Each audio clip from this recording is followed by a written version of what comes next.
welcome dear today my content is about old is gold songs Hindi गीत संगीत। दोस्तों आज हम जानकारी करेंगे आर डी बर्मन ने किशोर कुमार को कई ऐसे 70s में गीत दिए, लेकिन आर डी बर्मन ने जो एक दफा मोहम्मद रफी साहब के गीतों को नापसंद किया था उसकी बात करेंगे उस जमाने में, क्योंकि दोस्तों 1960 में जो आवाज बने थे मोहम्मद रफी साहब आवाज थे, 1970 में भी उनकी आवाज थी, लेकिन 50 और 60s के दौर में जो मोहम्मद रफी साहब को दोस्तों गाने दिए गए थे।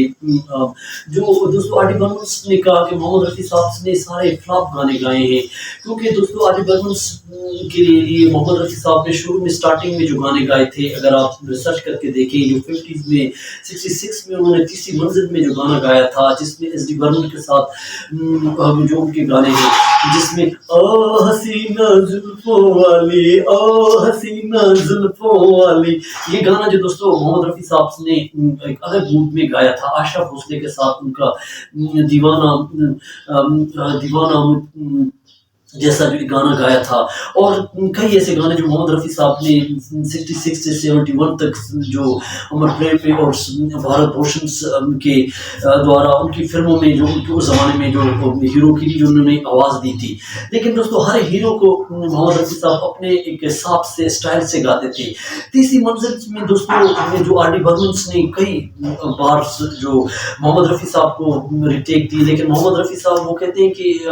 उनको बच्चों की तरह समझाना पड़ता था। वो तीसरी मंजिल में देना चाहते थे किशोर कुमार को, क्योंकि उस जमाने में किशोर कुमार महान सिंगर थे, लेकिन दोस्तों तीसरी मंजिल में जो सारे गाने थे वो 4 गाने थे जिसमें किशोर कुमार को देना चाहते थे, लेकिन रिकॉर्डिंग रूम में उस वक्त जो शम्मी कपूर भी आए थे और उनकी जो आवाज़ सुनी थी, तो शम्मी कपूर ने अपनी फिल्मों के लिए मोहम्मद रफी साहब को गाना देते थे और चाहते थे, और वो अपनी फिल्म की गाने को बहुत ज़्यादा उन्होंने पसंद किया था उस जमाने में, क्योंकि महान सिंगर थे मोहम्मद रफी साहब को 60s के दौर में हर कोई चाहता था, सुनता था और खुश हो जाता था और वो रुलाते भी थे। लेकिन दोस्तों आर डी बर्मन ने जो उस जमाने में रिटेक कई बार जो दिए थे आशा भोसले को मोहम्मद रफी को, लेकिन आशा भोसले ने दोस्तों उसको जल्दी से गा लिया था। लेकिन जो दोस्तों आर डी बर्मन ने इस बोल के अंदर अगर देखें तो आ जा रे आ जा रे आ जा रे, दोस्तों इस गाने के अंदर जो उनकी जो आवाज में रिज्म से आवाज में जो उन्होंने थोड़ा सी रुकावट डाली है और इसको जल्दी से अदायगी लाई, जिस गीत के अंदर आशा भोसले ने लाई, आसानी से उसने गा दिया था। लेकिन दोस्तों इस को जो तुमने मुझे देखा, ये गाना भी उस जमाने में था, लेकिन दोस्तों इसमें मोहम्मद रफी साहब ने आ जा रहे में कई ऐसी गलतियां की हैं जो उन्होंने कहा कि मोहम्मद रफी साहब को स्टूडियो में बार बार समझाना पड़ता था, क्योंकि वो एक जेंटलमैन थे, शरीफ इंसान थे और नरम दिल इंसान थे।